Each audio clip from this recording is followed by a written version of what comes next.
Okay, fantastic. All right, so I'm gonna go ahead and broadcast. Let's do this. Woo! All right, hello everyone. Welcome to day 6 out of 7 of the Hearing Access and Inclusion Conference. Time is just flying. So welcome, welcome, welcome. Today is day 6, and if you are attending today's conference, be 100% positive that if you are taking any pictures, any videos, sharing any media, that you tag us so that we can continue to document everything that we're doing. So use hashtag HAIC, Hearing Access and Inclusion Conference 2020. So hashtag HAIC 2020. And my name is Mariella Paulino, and I am the founder of Project Hearing. I also founded the Hearing Access and Inclusion Conference with an amazing team of people that I'll be talking about in just 1 minute. So for now, let me go ahead and share this PowerPoint that I put together for all of you. So if you've been with us the last 5 days, this is going to be a repeat probably, and I apologize. But we also are getting new people joining us every day, and it's important to go over these. So our agenda for today is privacy notice, Zoom layout, the why of the conference, who we are, today's discussion, some ground rules, and then finally the conference will start, conference day. So our privacy notice, we are recording everything that we are doing today. So it is important for you to remember that everything that you are typing is being recorded. So if you type, my name is Mariella and I'm from New York City and I love this conference, great, please do that.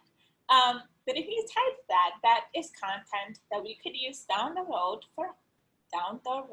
for marketing in the future. So just be conscious that we are photographing, taking video and audio.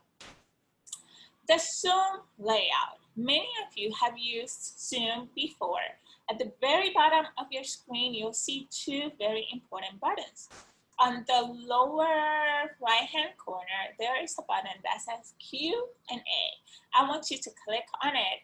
That is where you will be typing in any questions that come up during the presentation. During the 2 presentations that we're having. If you have any concerns or any issues, please go on the Q&A. We have a team of people that are here to help us. It is also in the Q&A that we will be referring to ask the panelists any questions if we have time. Remember, each speaker has 30 minutes to present. During those 30 minutes, they will have to think about, or they already have thought about, whether they're going to be able to incorporate Q&A. You will also get the contact information after the conference of every single speaker. So don't worry so much about taking notes, just focus on being present. And again, lower right-hand button, there's a Q&A button. Right next to it, there's a button that says closed captioning. If you're someone that has a hearing disability, or if you just want to be able to have access to the closed captioning, go ahead and click on that button to be able to have access. So the why. Why are we doing this conference? So I am someone with a hearing disability. I use something that's called a cochlear implant. And I've met the most incredible people over the last few years. I've met Andy O, who gave a presentation about emergency preparedness as a person with a disability. I've met people like Dimitri, who is a brilliant individual at Google working on assistive technology. I've met people like Kathleen, who gave us an entire insight on the Deaf President Now movement, which happened 2 years before the signing of the ADA.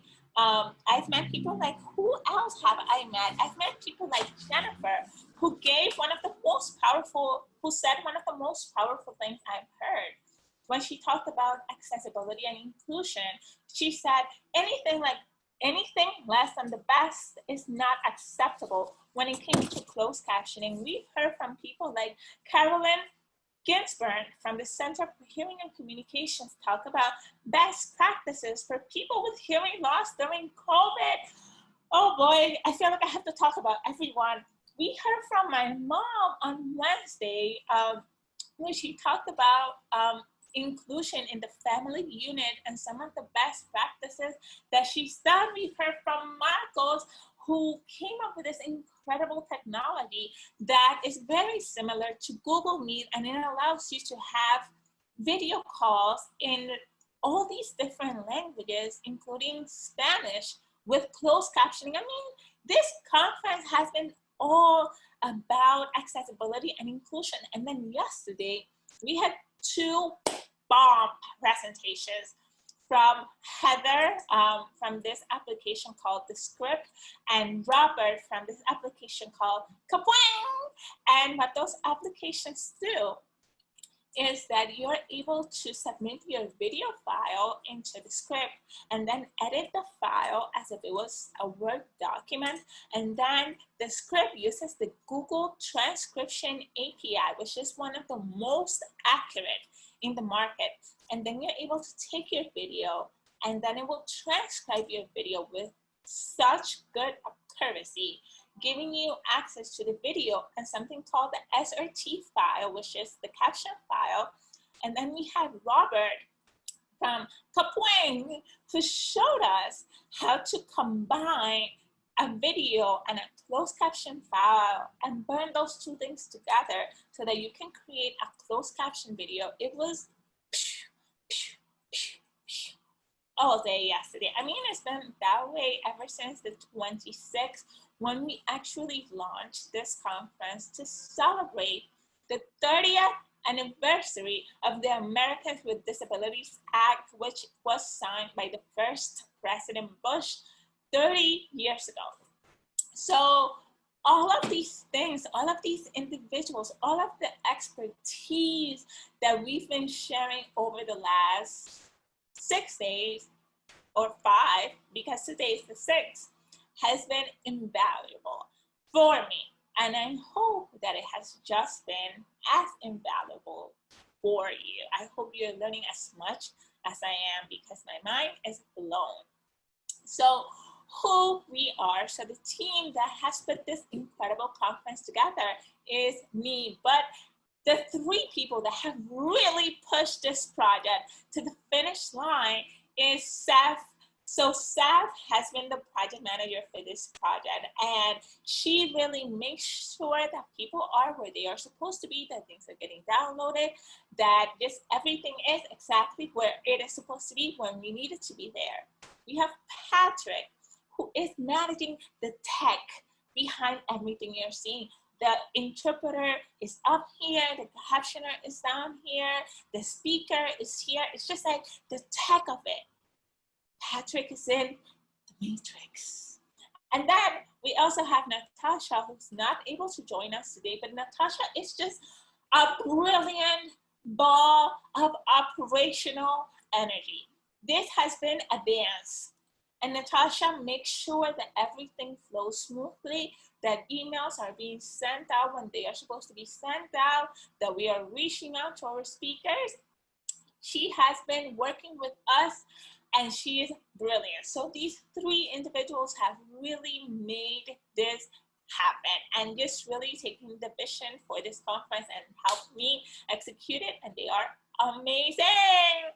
So for today's discussion, we are going to be having 2 incredible speakers. We are going to be having Caterina Rivera, who is going to be talking about creating a space for inclusion. So a little bit of background in the story behind how I know Caterina is that we actually met through Instagram, and we ended up meeting in a Manhattan bar. I actually invited one of my closest friends to come with me because Caterina had messaged me, oh, I'm hosting this event for this thing I'm doing.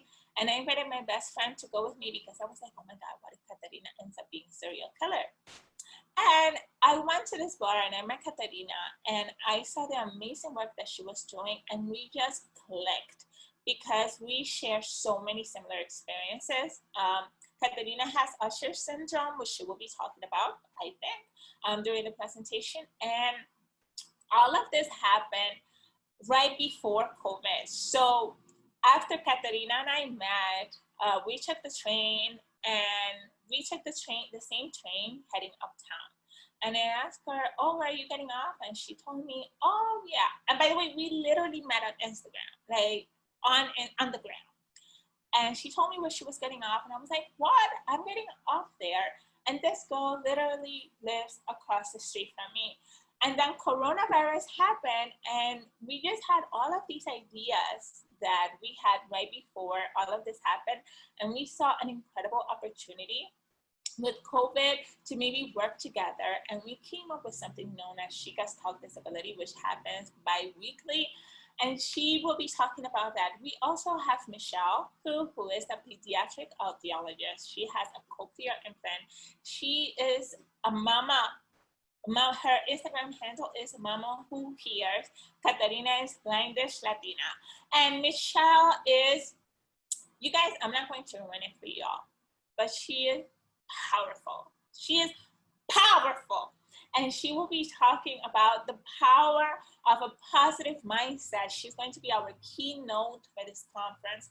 And she's going to be talking about the power of a positive mindset in relation to your disability. It's all about figuring out solutions. It's all about, actually, I'm going to stop there, and I'm going to let Michelle just wow y'all.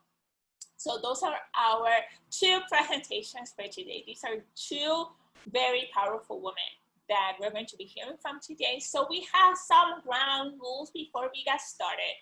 So ground rule numero uno is use the Q&A if you have any questions. Again, the Q&A is a button that is going to be at the very bottom of your Zoom screen. Click on it, use it. We are here to help you. 2, be respectful. Be respectful. When you ask questions, make sure that you ask your question in a respectful manner that is not offensive or accusatory or rude. Don't be a butthead. Then foster an accessible and inclusive space. So we want to create a space where people can be authentic, where people can be vulnerable, and where we can have honest conversations. So that means respect bubbles. So be conscious that the experience that you have had as a person living in your experience could be very different than the experience of another person living in another bubble. Be very conscious that we all share different bubbles and have different experiences. And then finally, be present. Be present. We've put a lot of thought into this conference. I am so excited about our next two speakers, and we hope that you get out of this conference a lot. So be present, be here, and without further ado, how do you say that word? Ado. We are going to introduce you to our first speaker, Caterina Rivera. So Caterina, I am going to need you to turn on your video now. All right, are you ready, my love? Hola, hola, hello? Are you ready? So I'm going to I'm trying it. Can you hear me now? All right, fantastic. The floor is yours.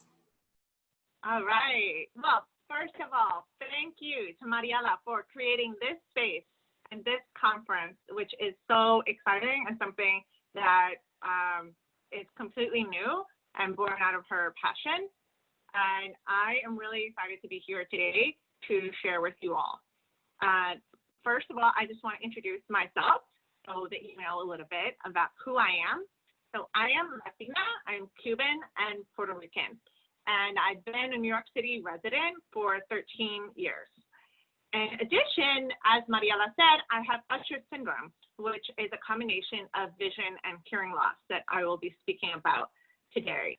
I also have a background in public health and education. I have graduate degrees and a master's degree in education and a master's degree in public health. And I am the founder of Blindish Latina, which is on Instagram currently. It's a space where I share my story as a person with disability and take up space and represent and talk a lot about what's going on in my everyday life, making it really clear for people how my disability presents itself in ways that they probably don't know about, they probably don't have an understanding of. And I also use it as a space to advocate. I'm also the co-founder of Chicas Talk Disability, which is a really exciting initiative that Mariella and I started, as she said, right when COVID was hitting.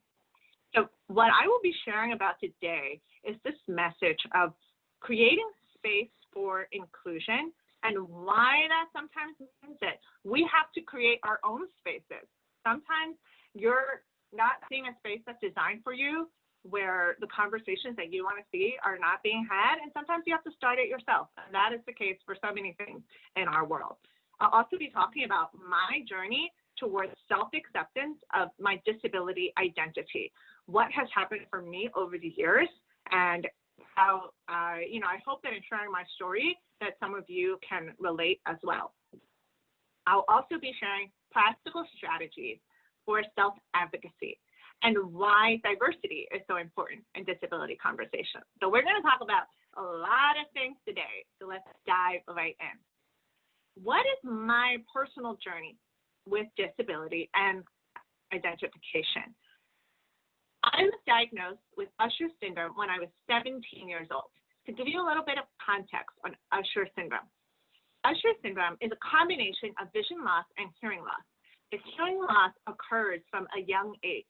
So I was wearing hearing aids from the time that I was 3 or 4 years old. I was in special education for 1 year, and then I was mainstreamed. I received speech therapy all throughout my schooling until I didn't need it anymore. And I adapted very well. I felt that I had dealt with my hearing loss. I knew what I needed in different situations, and it takes a long time to kind of adapt. But I'd already done that. And then when I'm 17 years old, imagine what this could be like. It was the summer before I was headed off to college. I had just graduated high school. I had a scholarship to college, which was super exciting, and I was really ready to go forward and start doing all the things that I had been dreaming about. And I was getting my black belt. So that's all my summer was about. It was about training for my black belt. In the middle of the summer, I was diagnosed with Usher syndrome. And what the vision loss that is part of Usher syndrome is a condition called retinitis pigmentosa. And this condition, I can put it in the chat. I know, oh, you got it. Okay, thank you. Thank you, captioners. So retinitis pigmentosa is a progressive vision loss that will happen over time. And it's a condition of the retina. The thing that's very challenging about it is that everybody's path is different, everybody's progression is different. So basically, I was told that I was going to lose my vision. They couldn't tell me really what it would be in 5 years, 10 years, 20 years. And it's very hard to generalize because every person's trajectory is super different. So it was really hard. It was really hard to hear. And I remember that my parents were very upset. My parents were, it's a big loss. And as they're sending me out into the world, I'm sure it increased their anxiety about what I was going to be facing and how I would be in college. So I kind of was having to be strong, I think, for them. But I also was feeling very upset about it. And for a long time, I was very emotional when I was talking about my disability and talking about the new part of it, which was the vision loss. I would say that I was going blind. And that is so dramatic. And that is what's happening. I'm losing my vision over time. But I viewed it as a big tragedy. And I would cry. I would get super upset when talking to people about it. It was still very fresh. And I think that's completely normal. And if you also have experienced similar things with your diagnosis, like, you're not alone. it's a very big shift, and it's disappointing to hear that life is going to be very different for you. I do think that dealing with disability is a journey, and over time, your process can improve. Like in the beginning, I felt very upset about it. I felt exactly like it was such a tragedy. But then over time, I said, okay, this is going to be in my life. I'm going to have to deal with my changing vision. What am I going to do about it? I had the advantage of knowing when I was 17 before I made many major life decisions. So I started to think strategically about how did I want to shape my life, knowing now that my vision was going to continue to decline. And I think that I actually turned it into a very positive thing in terms of being very active in how I designed my life. I decided to stop driving before I actually had to. I moved to New York City right after school and stopped driving. A lot of people who are dealing with RP, the shorthand for retinitis pigmentosa, are perhaps in their 20s. Sometimes people are diagnosed in their 20s and they already live in a suburban area. They depend on a car to get around. So I didn't really have to make that kind of shift. I was able to get in front of it. Even though I was feeling better, I think, and being more at ease with my disability, I still wasn't advocating for myself. I still wasn't taking advantage of all the resources and support that are out there. And I think it's okay if it takes you a long time to do that. It was probably 8 or 9 years before I was in receiving like government services for people who have vision loss. And once I did, I saw the advantages and the benefits. I had someone coming to my home to teach me how to be safer in the kitchen. I had someone who helped me with blind cane training, and I was able to learn how to use a blind cane. Now, mind you, I learned how to use a blind cane, but I don't think I started using one until 2 years later. And I think this is really common with disability. You start to think about, everyone's going to look at me. Once you have something that's very visible and is a marker of your disability, I think it's a process to think about and be confident about going out into the world with that. So once I started using the blind cane, I saw the benefits. It's New York City. People move out of your way. What an amazing tool. I love that people would move out of my way. That was great. When I was traveling, I saw that people were nicer. If I looked lost, people would ask if I needed directions. If I bumped into someone and they see the blind cane, they say, oh, okay, she's not, someone that I'm going to get mad at right now. So wherever you are in your process with your disability journey, be kind to yourself and also try to keep moving forward, whatever that looks like for you. Because in moving forward, in getting to self-acceptance, in getting past this idea that you need to blend in, you need to fit in, you're going to be able to advocate, speak up for yourself, and have a better experience in the world. So now I want to talk about creating space for inclusion.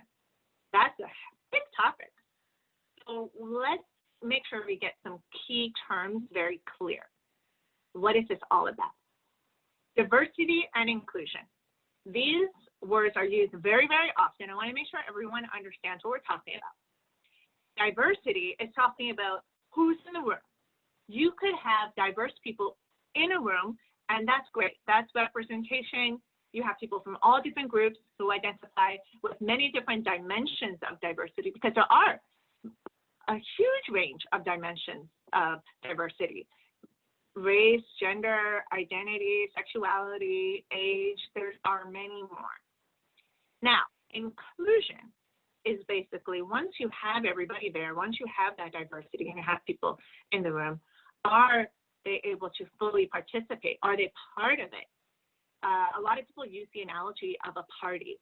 Just diversity is inviting everyone to the party, and inclusion is being invited to dance, being invited to actually participate in the party. Inclusion is so important. Diversity without inclusion doesn't add value. You don't get the full expression of that diversity and what it could mean. So inclusion is really important to learn about and support.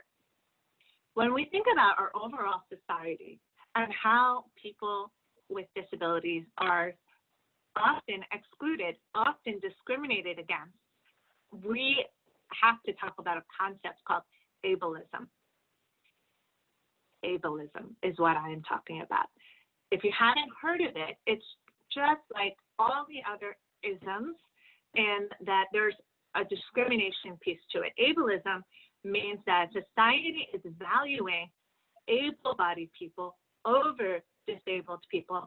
People with disabilities are experiencing prejudice and discrimination, and there's this belief that able-bodied people are superior.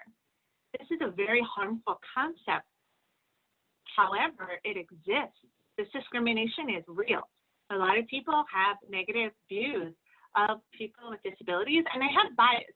Even if they don't think they're actively ableist, if they're questioning whether someone with a disability can do a job, if they're not able, if they're not being an ally, I think there's really a lot of ableism that might be present in people that they're not aware of, just because that is what we're taught in society and that is what we see.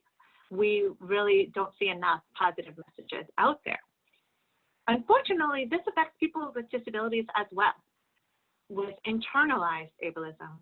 We internalize these messages, these wrong messages of things like we're not worthy, we're burdens, we can't succeed or exist, or we shouldn't ask for too much. And all of this is completely wrong. But when you look at media and you don't see images of people with disabilities and flyers and brochures and all these things that are around you, even though we're here, we exist, we're here, we're living lives, that's very harmful. When we see media representation of people with disabilities that shows them and kind of uses people with disabilities as kind of people to inspire everyone else or to be pitied, and when stories are written by able-bodied people about people with disabilities, we get into a lot of harmful messages that are thrown about in society. So when I think about who's out there talking about disability, whose stories get elevated, I think we need to do everything in our power to include ourselves, to show up ourselves. And in this case, with Blindish Latina and sharing my perspective, I'm doing that. My friends and family are learning, and they're letting me know that they're learning so much. They had no understanding, and they're learning very simple, small things.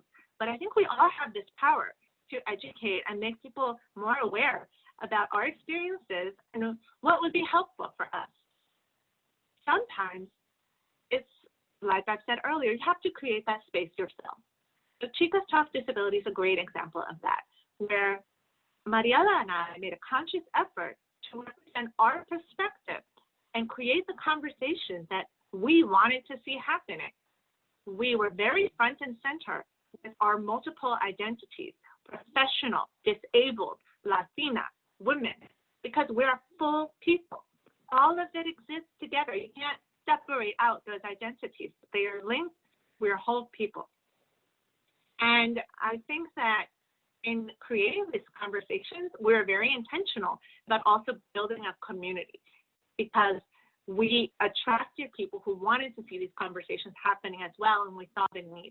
So I want to share with you some of our topics, which were very powerful and gives you an example of what we were trying to bring that we weren't seeing out there. Topics like police interaction with the disability community. We had an excellent panel about this. We had another conversation about allyship with the Black community, how you could be an ally and be very aware, especially now. We had a discussion on the cost of disability, mental and monetary. Anyone who has a disability can probably tell you that it's very expensive. There are a lot of costs that are not covered.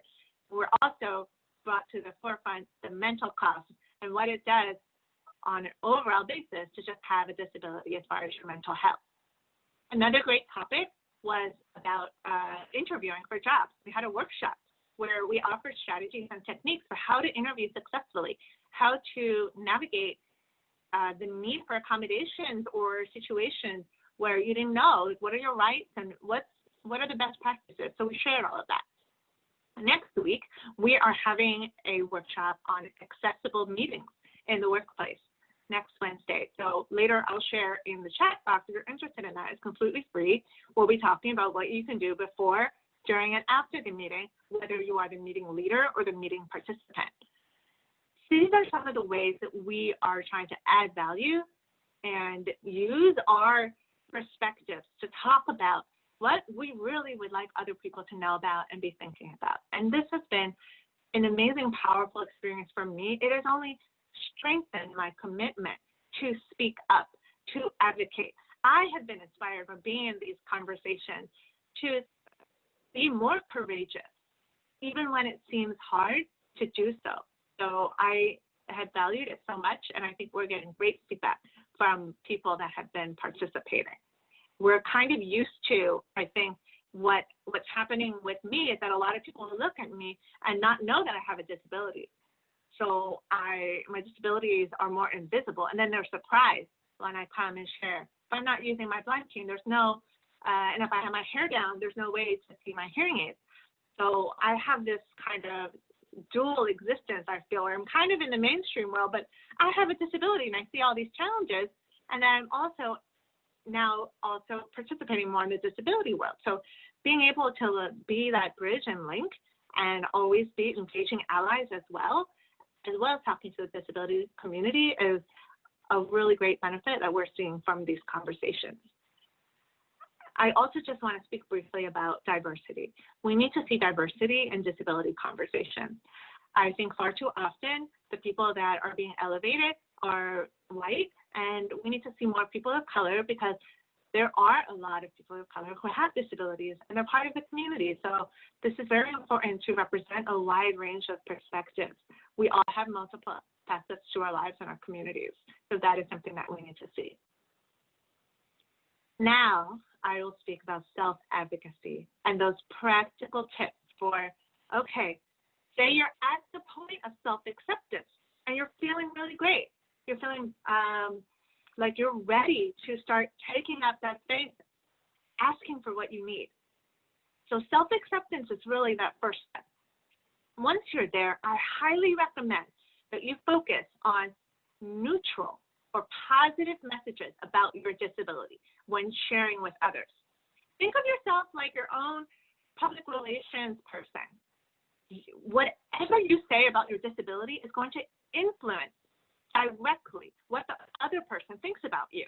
You have that power to influence their perception. So if I'm telling you, I'm going blind, it's a terrible thing, I'm so upset about it, it's a tragedy. What is the other person going to think? Most likely they're right there with me.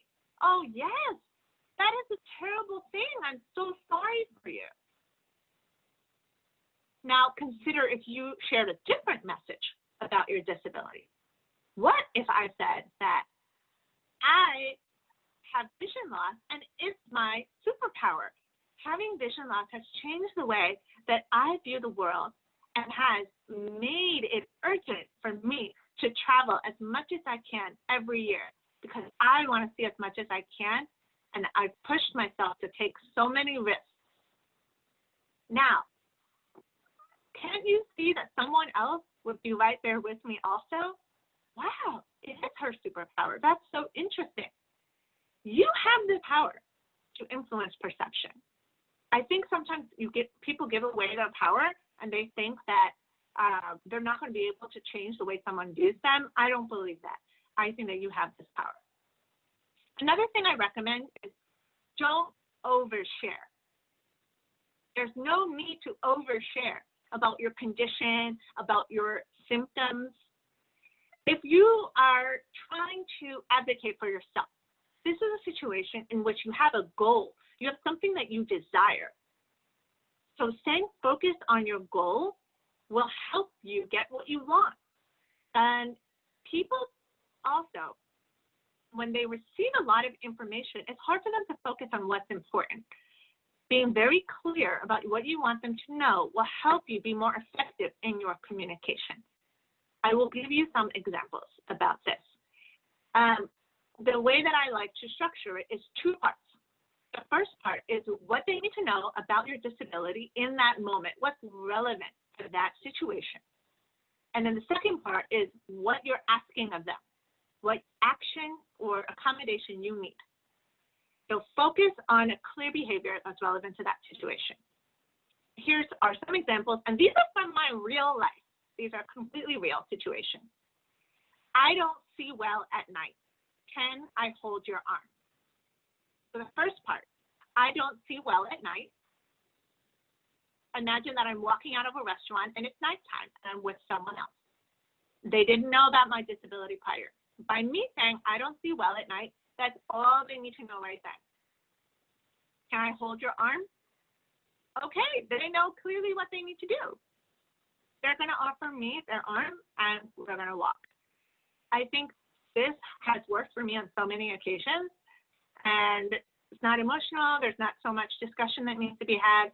It's very, very helpful because so much of the time we're in situations where we're not actually going to be building long-term friendships or relationships with someone. We're at a conference, we're at a meeting, and we do need to communicate something to someone that's kind of going to stay at a very superficial level, or, you know, so you need to have these kind of abilities to share these types of messages.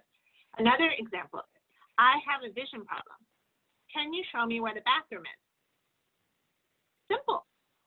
Now I do have to indicate to them how I want them to show me to the bathroom. You know, that will have to be indicated. A lot of times in a crowded restaurant, I will put my hand on someone's shoulder because I don't have time to teach them how to lead a blind person.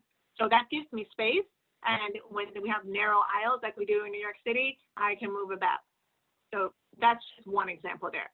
The last example I'll share is relevant to hearing loss because I know most of the people here are a part of the hearing loss community.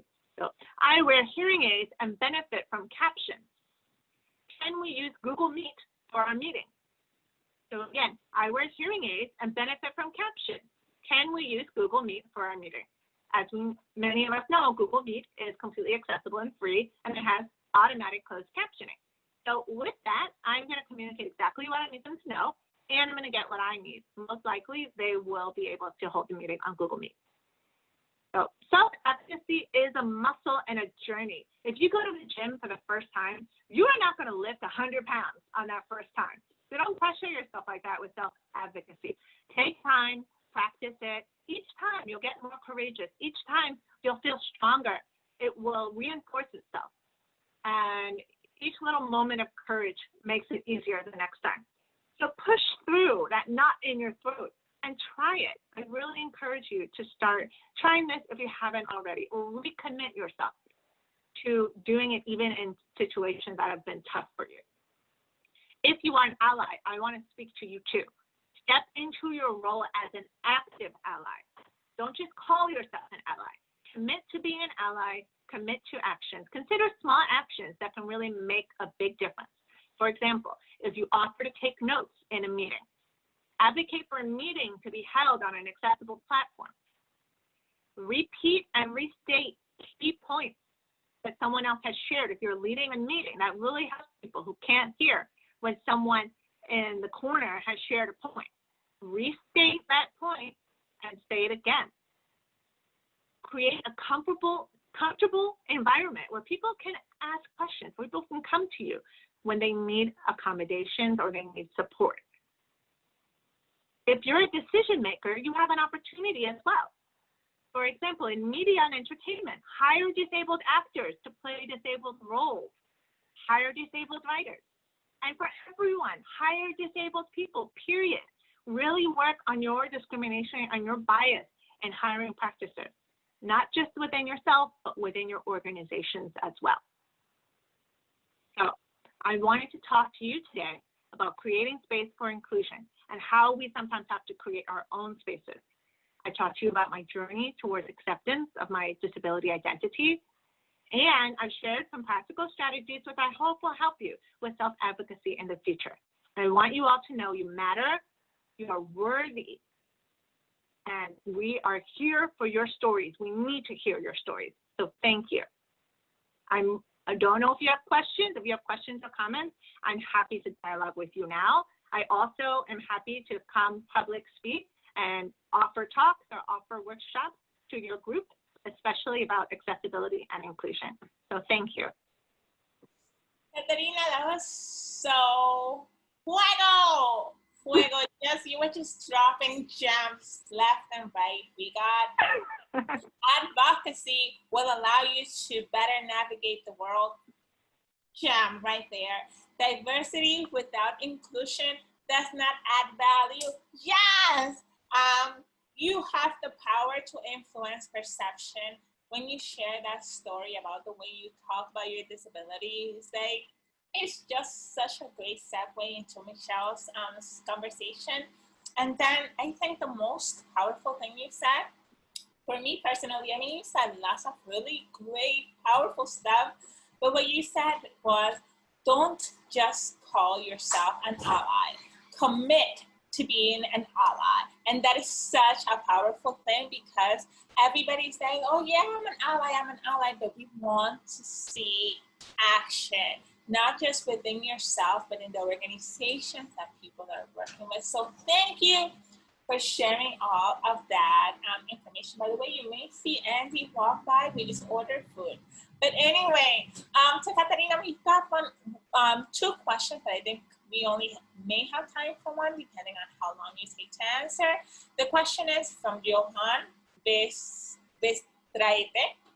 and the question is, what unique values could a person with Usher syndrome bring to the tech and design companies from a positive gain perspective? Okay, first of all, I want to say thank you for this question. I think this is really, really important to talk about design. I also want to say that I need to educate myself on the positive gain perspective because this is the first time that I've heard of it. So I will be addressing the first part of what are the unique values. I think that anytime that we are talking about technology, we really need to see people with disabilities in general being part of the conversation from the beginning with design and in talking about inclusive design. Unfortunately, a lot of times we have problems extending the laws of accommodations to the digital space, and people are being shut out of many spaces where everyone's been engaging. For example, Instagram. How many of you, like Instagram and Facebook, you're trying to watch a live or you're trying to watch a story and there's no captions, there's no functionality to have that kind of automatic captions going on. So if you're having trouble, you're basically excluded from that content. So I actually am understanding that kind of accessible design really is most beneficial, or will happen better if people are included from the beginning because it's harder to build in afterwards. So I think that the values of people with Usher syndrome, what's interesting about us is that we have both vision loss and hearing loss. So we can represent more than one type of difficulty. And we also have, like, I experience color sensitivity. So I'm always talking about contrast and font size and just how can you make things really clear and intuitive. And you would think that with a focus on user experience design, we would see websites that are easier to navigate for people with disabilities. But unfortunately, a lot of times we don't. So I would say that there's a lot of value that we can offer, but we have to be either invited or be in that, like, bust down the door to be in those conversations, because otherwise we're just not going to have, we're going to have this world where we're not a part of.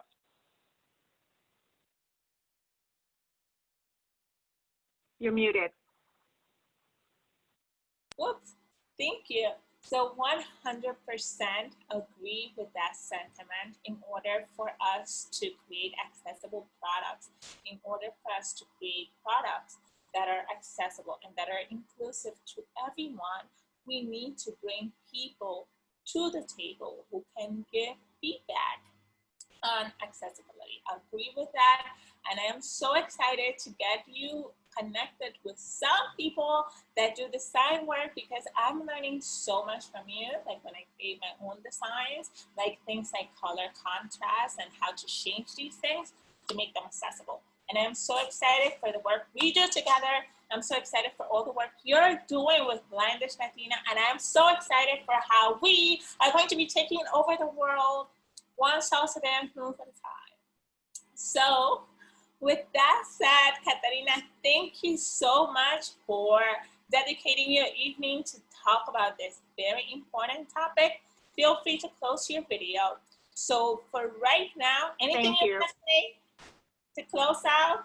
Any last words? Okay.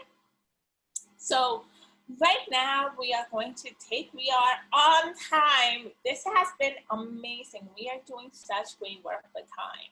So right now we are going to take a 5-minute intermission. Go to the loo, go get some water, go do what you have to do. I'm going to play some music in the background, and I will see you in a quick minute so that we can start for Michelle's presentation. So go ahead and do all of that in 1 minute, and I'll see you in 1 minute, all right?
All right, so I hope you took that 1 minute break quite seriously because we are about to start up again. So our second speaker of the day is going to be Dr. Michelle Hu. And Michelle is going to be talking about the power of a positive mindset as our keynote speaker. I have been following her for some time on Instagram. I love the work she's doing. Hi, Michelle. Hello. So, Michelle, are you ready to just wow all of that? I love your energy. It's contagious. All right, the floor is yours. Okay. I love that I'm going after Katarina because while we didn't talk about our presentations with each other, I really feel like I'm wrapping up and driving home some of the ideas and topics that she was talking about. Mariella, with Project Hearing, I want to thank you so much for having me here to close out this amazing week of the first Hearing Access and Inclusion Conference to celebrate the 30th anniversary of the signing of the Americans with Disabilities Act. Mind you, Mariella has a full-time job and she somehow has overflowing energy to create this conference. It's a space for all of us, you and me, to share knowledge, learn about technology, be inspired, and feel so empowered. I love that about you. I want to further acknowledge you, Mariella, for your drive, your creativity, your enthusiasm, and your ability to bring resources together in such a short amount of time. I'm honored to be part of this conference, and I really, really hope to see this grow and continue as an annual event. With that said, let me get down to the reason why Mariella wanted me to speak today. With many of us I know having disabilities of the hearing kind, I want to share with you a little bit about my hearing loss journey and how significant the power of a positive mindset has been. Ironically, today I got some stressful news about a family member. So I just want to apologize in advance. I'm a little bit frazzled, but it's absolutely perfect because I actually am using the tools that I'm going to be talking to you about today. For me, access to a positive mindset has given me the ability to change the way I experience life, my perspective, and how I choose to approach different situations. Access to a positive mindset has given me the ability to inspire and plant the seed for others so that they have the power to shift their mindset too. Here are my 4 keys to accessing a positive mindset, and I hope that they will be of value to you. If you had told my mom 35 years ago that her daughter would grow up to become both a pediatric audiologist and a classically trained chef, she never would have believed you. To graduate high school and enroll in college didn't seem within any kind of grasp for me. This was because 35 years ago, my mom was sitting in the doctor's office, holding me as a young toddler in her lap, listening to them confirm that I had hearing loss. Now, how could this have happened? My mom was thinking. She had a normal pregnancy and delivery without concerns of any kind. We have no family history of hearing loss.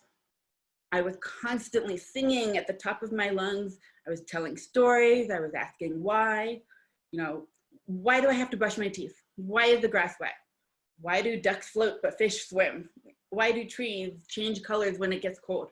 I was curious about everything. And with that, I seemed to be a typically developing and active toddler.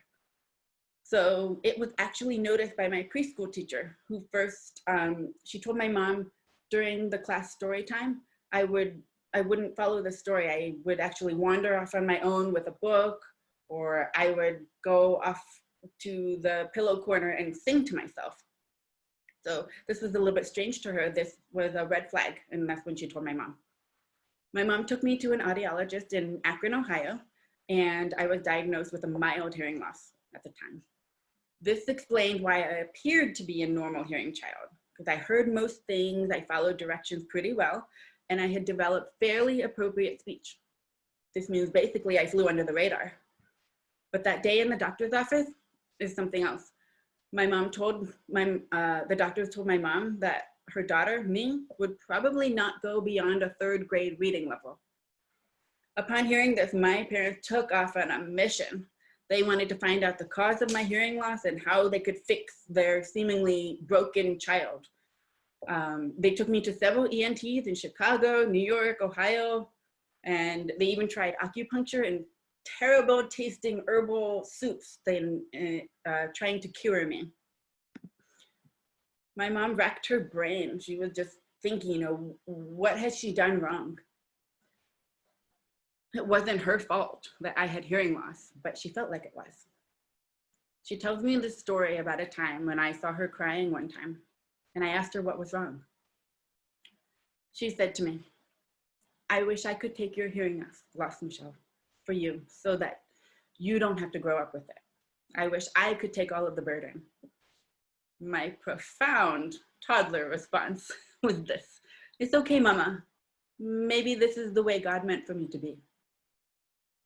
That one comment changed my parents' mindset instantly. When my parents stopped looking for answers and they stopped trying to fix me, the diagnosis or the label of hearing loss, this was something that initially just devastated them. It now had lost power on my parents. Katarina mentioned, don't let something take your power. My parents were letting that diagnosis of hearing loss take their power. And in that instant, it was just gone. They realized that I was the same little girl with a big personality, with or without that label of hearing loss. So the first key to accessing a positive mindset: acknowledge and accept what's so. When I was fit with my first pair of hearing aids, my parents treated them like glasses, shoes, or a jacket on a cold day. You don't leave the house without shoes or a jacket on, so I didn't start my day without my hearing aids. So this is funny because I didn't know there was an option to resist. I actually wore my hearing aids all day, every day, and I couldn't be happy. I couldn't have been happier. I would recognize the birds chirping outside. I would hear the bathwater running. I would hear the garage door opening. And I even could hear my favorite pink and purple crayons rustling in my school box. Because I was so young, I think that I had an advantage.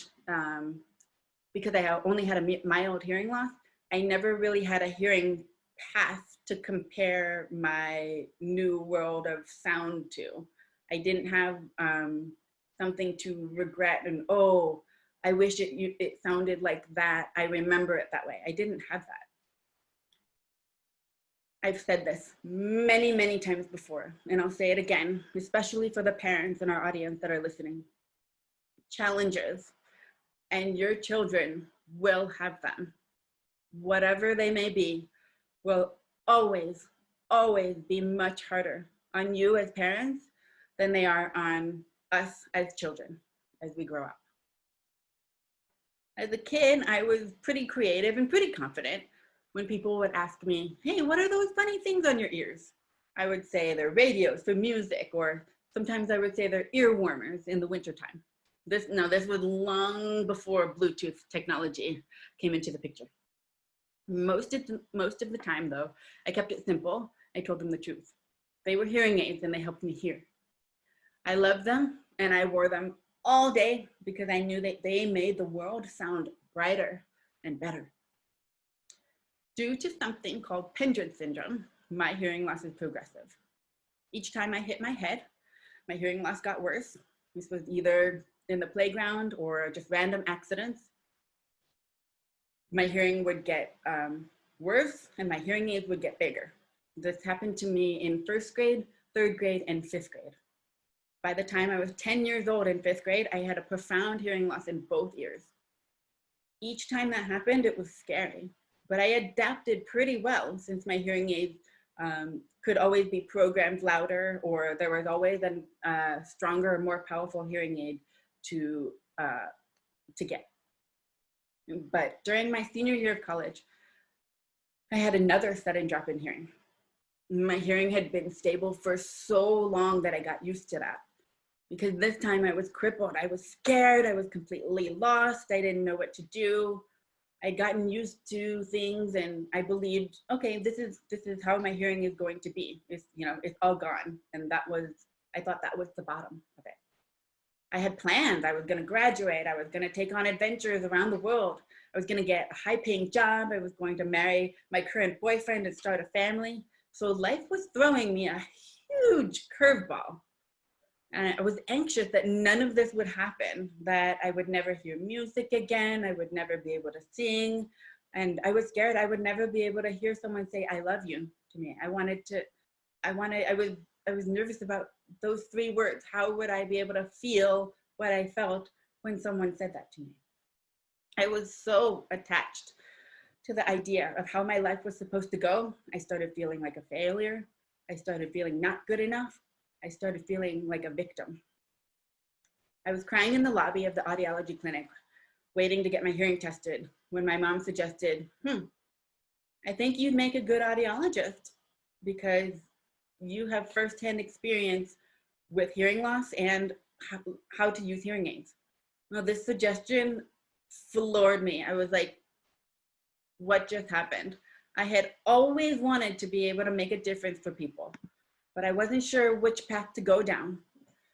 I'd always wanted to be able to help others in some kind of a healthcare setting, but I wasn't exactly which field to go. I can say today that pediatric audiology is the perfect setting for who I am and what I've experienced in my life are truly optimized and exactly what my patients need.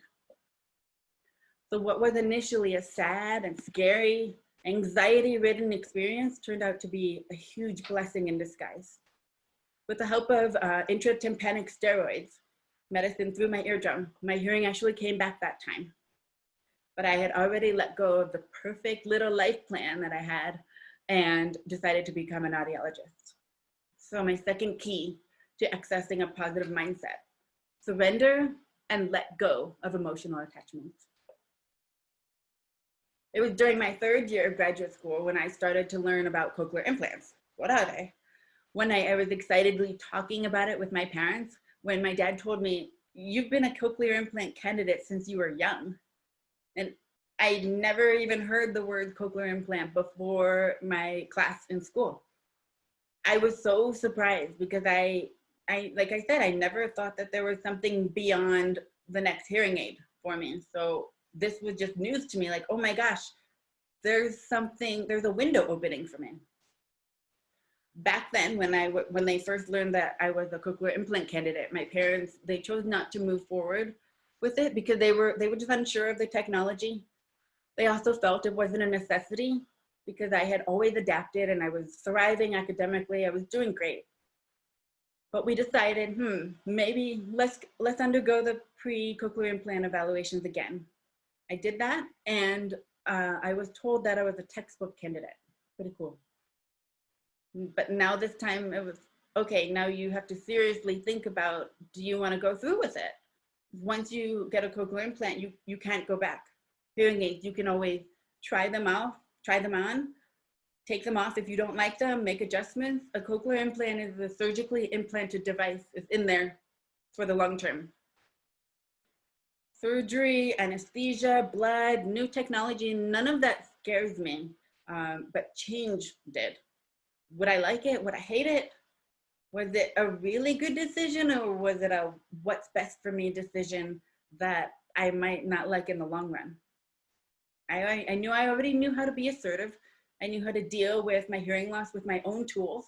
I was comfortable. Do I want to change it up? I knew I needed to talk to more people who were cochlear implant recipients. But within minutes of talking to a few people, I could tell that they had access to an entirely different world of sound than I did. This is what motivated me. I imagined myself at Niagara Falls, listening to the water just crashing powerfully. I watched horses in the pasture. I grew up in Ohio, and I just imagined their playful whinnying, their hooves hitting the ground as they were cantering around. I also envisioned myself able to hear and identify different instruments in a symphony orchestra. My brother played violin. And I also imagined myself having conversations with girlfriends, either in a dark car or in the bathroom. We just chat so much. I was imagining that it was not stressful and that it was free flowing. While there are many risks that come with cochlear implantation, I chose to focus on the positives and the possibilities, and that's what allowed me to say yes. So the third key to accessing a positive mindset, envision what you want and envision how you'll feel when you're there.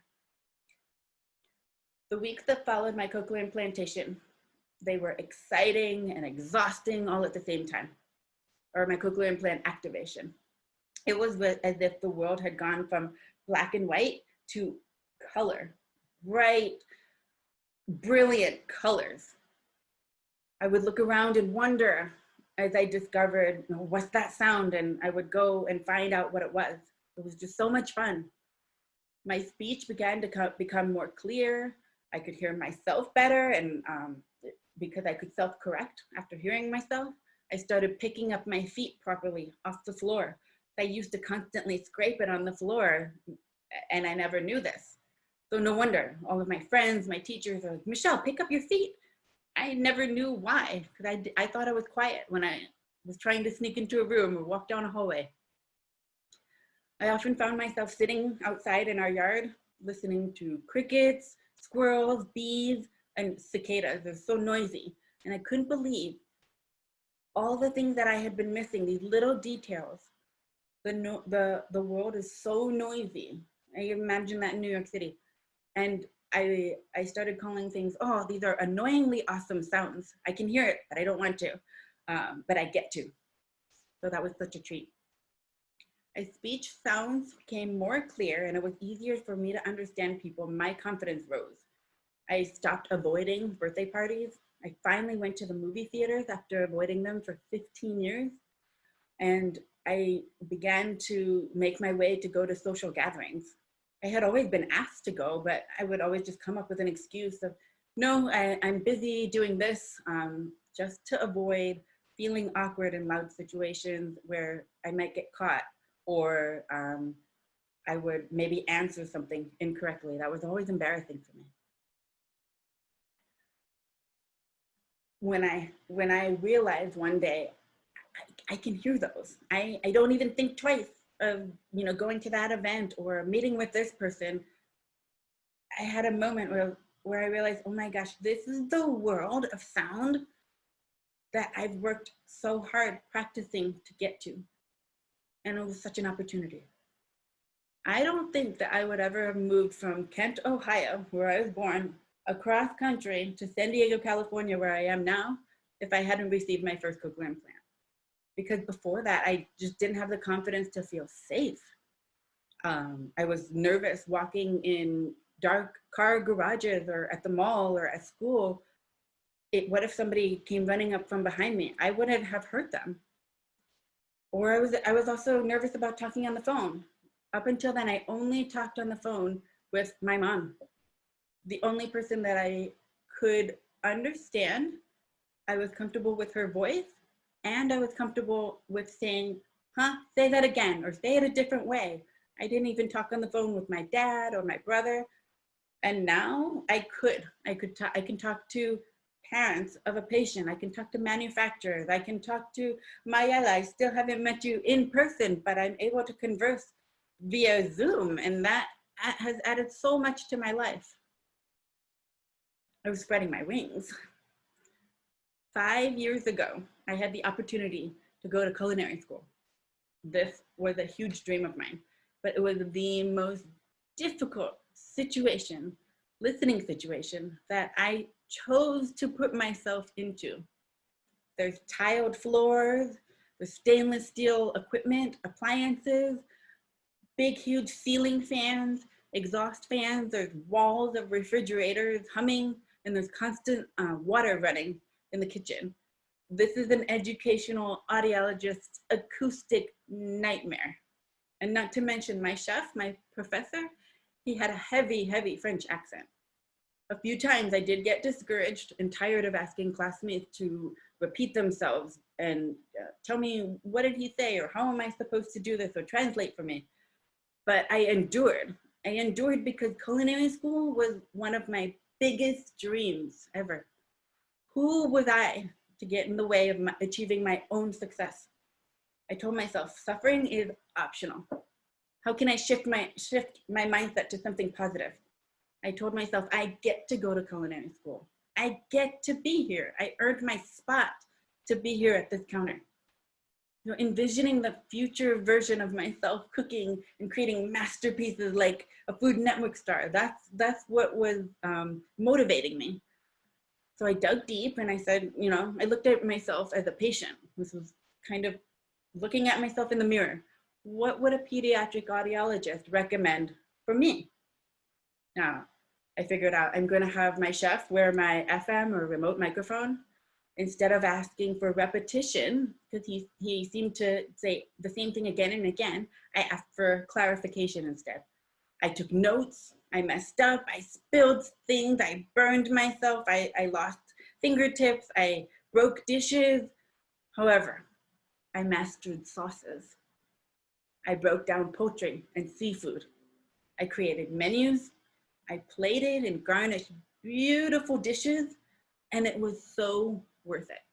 It's an incredible feeling for me that I have now to be able to walk into a kitchen or a pantry and feel confident that I can create something from scratch that tastes delicious and gives to the people at my table as me giving a form of love to them. So the last key to accessing a positive mindset: own it, enjoy it, and celebrate that you got there. I'm now a mom of 2 girls. I've got 2 dogs. I've got a culinary degree. I'm a pediatric audiologist, and I also happen to be a military wife. While sometimes I do complain about so many things on my plate, these are honestly first world problems. A positive mindset has allowed me to keep my heart full and my head down when the going gets tough. It's allowed me to live my life the way I've always dreamed of. The beauty of having a positive mindset is that you can continually recreate your life however you want it to be. You are the only one that thinks the way that you do. You are the only one that has the thoughts that you have and the past experiences that you have. These thoughts are the key to the way you act or react to what's happening in the world around you. The most difficult part of a positive mindset is that you have to constantly recreate it. When the going gets tough, it rains, it pours, but there's beauty in being able to have the ability to reset and move forward. When you find yourself in a rut, make a list of all the things that you have to do and take a deep breath. Accept and acknowledge what needs to be done, and then surrender and let it go. Weed away anything and everything that doesn't need to be in the big picture, in the big picture of your dream. Weed away. Recreate your mindset and envision everything that you want to do or to have. Allow yourself to feel, what would life be like if your vision became a reality? A positive mindset allows us to turn problems into opportunities. A positive mindset allows us to create, to explore, enhance, and invent. Positive mindset allows you to enjoy where you are, what you do, and be who you truly are. A positive mindset allows you to persevere and continue on when things get tough. Most importantly, I feel a positive mindset allows me to connect with others, with you, because a positive mindset is undoubtedly contagious. Thank you for letting me be here with you today.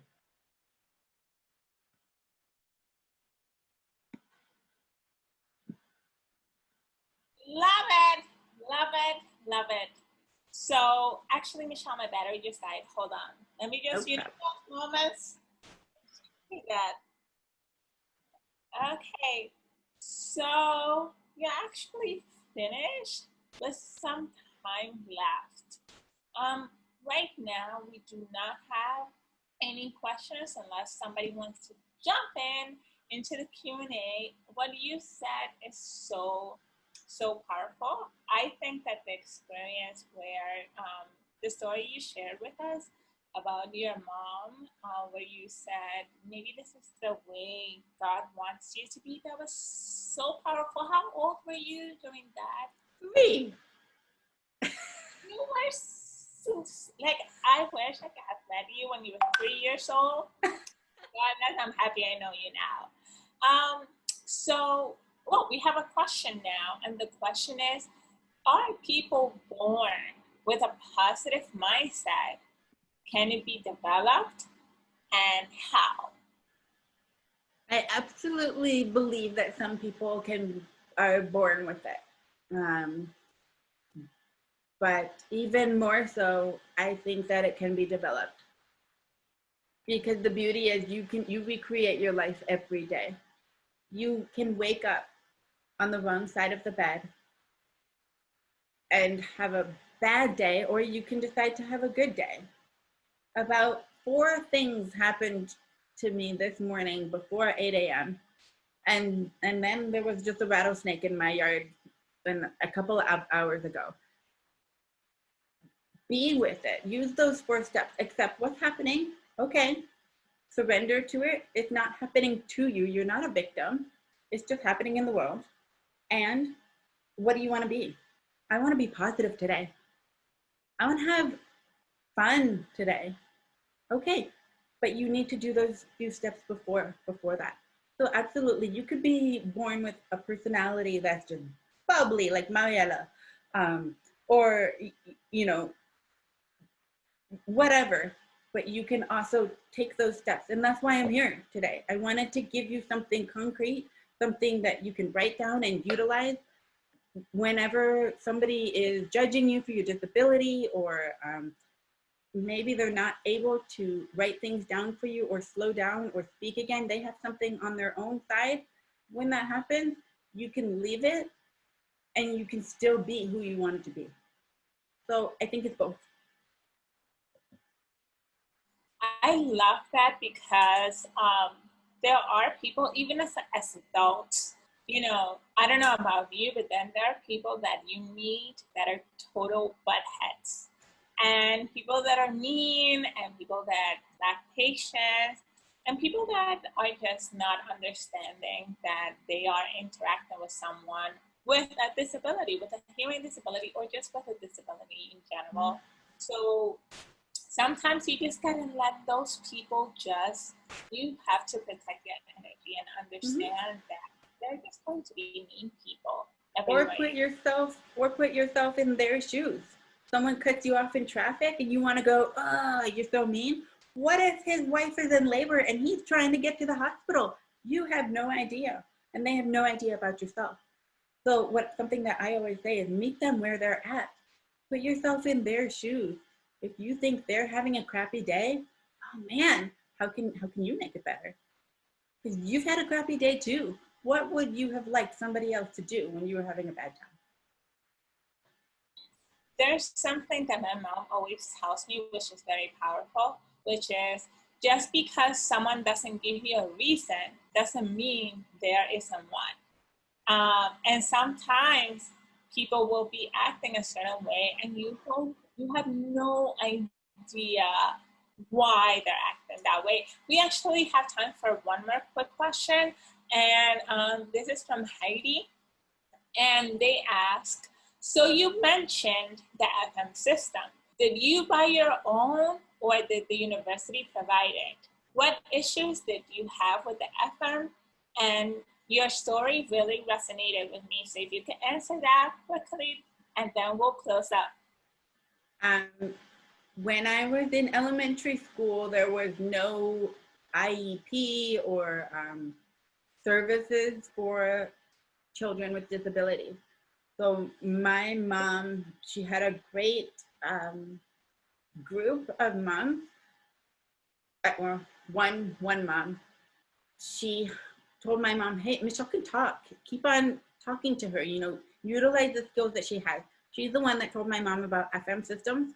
My pediatric audiologist is Dr. Carol Flexer, who is absolutely phenomenal. She gave my mom the tools and knowledge of what to do.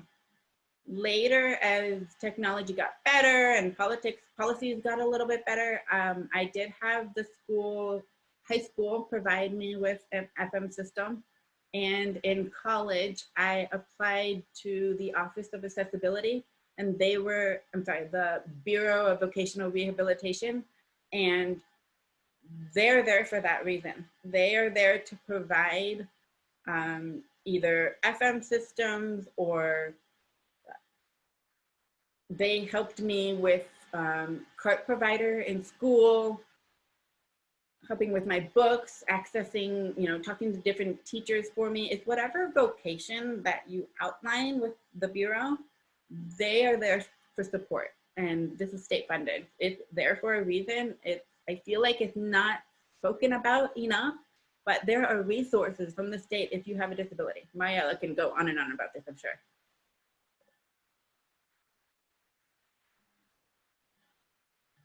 You're still muted.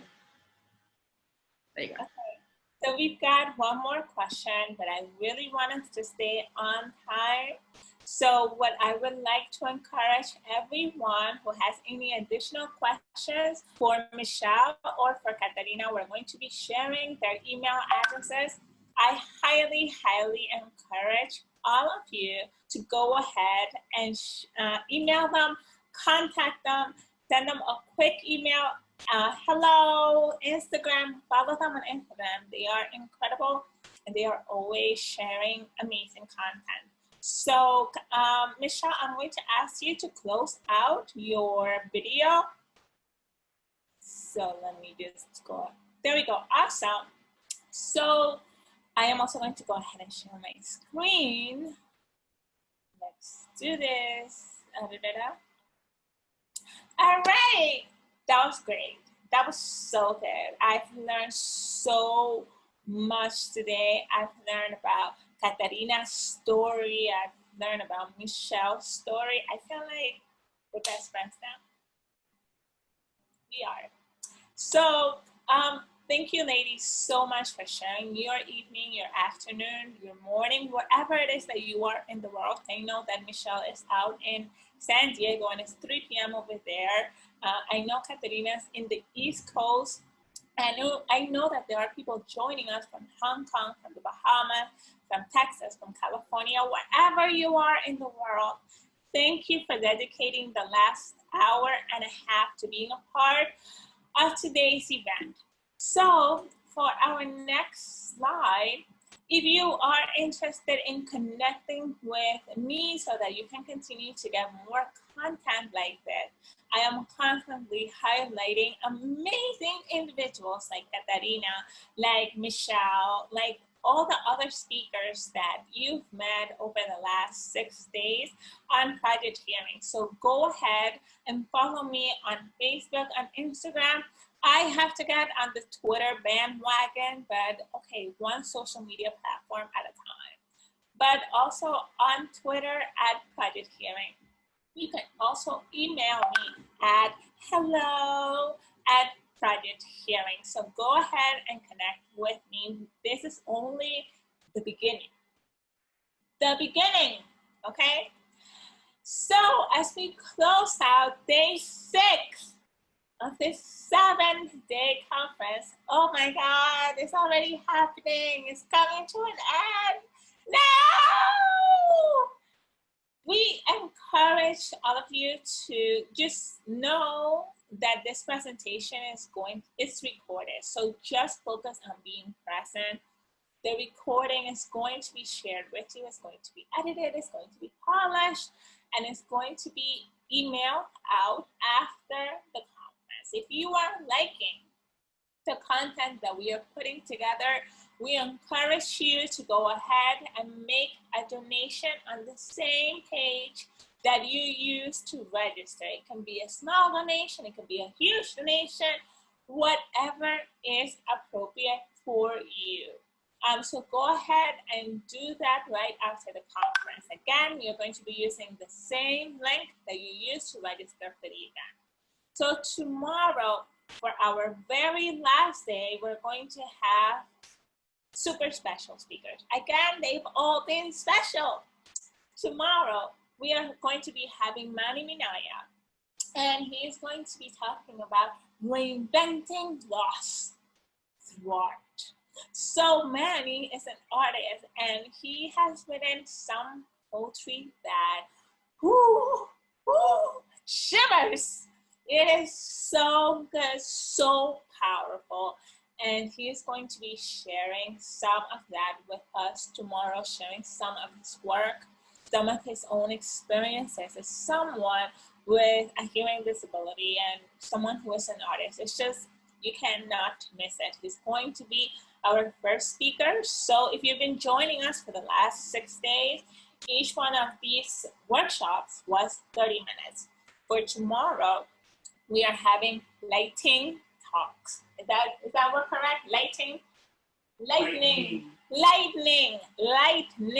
talks. So it's like lightning, quick and easy, fast. And these talks tomorrow are going to be just 15 minutes. So we have 4 of them, and we are going to start with Manny. Then we're going to have Brittany Franklin, who is going to be talking about minorities in film. So Brittany is a producer, director, content director, like she does it all. She's brilliant. And she's going to be talking about how she fosters spaces for herself in this industry. What she does, she's brilliant, and she has got a lot to share about how she creates those spaces for herself. We are also going to be having Carissa. So I've been following her for the longest time on Instagram, and I love her content because Carissa is all about sharing her life in an unfiltered manner. And she has these 2 beautiful little boys, and she talks about her everyday life, like those nuances, the magic sauce. And she talks about her daily challenges. Like she recently talked about how she went to the lake and how She has a cochlear, so I have an advanced bionics. She has cochlear, which is another brand, and she talked about how cochlear has this piece of equipment that I just want advanced bionics to have, which is basically like a silicone mold where you're able to put your cochlear implant in to make it waterproof. It is revolutionary. And I thought it was revolutionary, and she thought it was revolutionary too, because she talked about how she was able to go to the lake and go into the water and hear people while she was in the water. Now you may be thinking, I don't know what the big deal with that is if you're a person that doesn't have a disability or a cochlear implant or a hearing aid. But just imagine, when I go to the beach or to the lake with my family, I cannot go in the water with my hearing equipment, which means that my world, that world that Michelle was talking about, full of sound and brightness and colors and excitement, becomes silent. And everybody's having fun in the water, everybody's having great conversation, and you cannot participate. So Carissa talked about how she used the cochlear silicone cage. She talks about just the everyday realities of being a person with a hearing disability and being a parent. And I love that, and I'm excited because that's not me right now, but it will be me in the future, and I want to know what I should be expecting. And then we are actually going to be closing out with 3 people that are super special to me. So we are going to have my boyfriend, Andy. We are going to have Sarosha, who is dating Manny, our first speaker. And we are also going to have Remy, who is dating Katarina, our speaker today. And they are going to be talking about dating a person with a hearing disability. Because the conversation is only 15 minutes, I've asked them to think about 2 questions. The first question is, what is one of the biggest benefits of dating someone with a hearing disability? And the second question is, what is one of the biggest challenges of dating someone with a hearing disability? They are going to be answering those 2 questions, each of them. Andy, Sarosha, nor Remy has a hearing disability, but they are all dating people with hearing disability. So we talked briefly about this when we were preparing for the conference. And I was like, okay, you guys are giving me too much good content. I'm gonna need y'all to save this for the conference. So they are going to be talking tomorrow, and I am so excited to hear what they have to say. Finally, these last 3 things is we encourage you to continue the conversation. So we have created an event up on Facebook, so go ahead, continue the conversation there.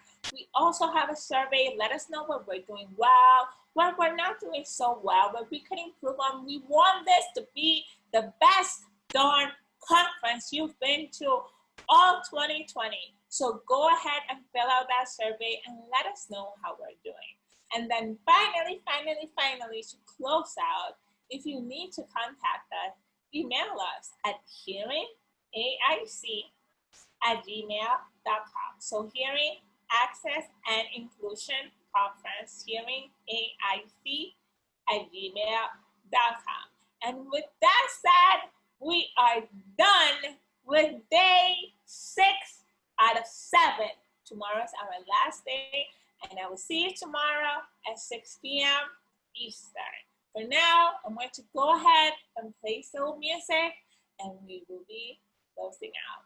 See you tomorrow.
So we are pretty much done for the day today. It's been a wonderful, wonderful day. We are on day 6 of the 7-day conference. We are going to be closing out, so we will see you tomorrow at 6 p.m. Patrick, go ahead and close me out.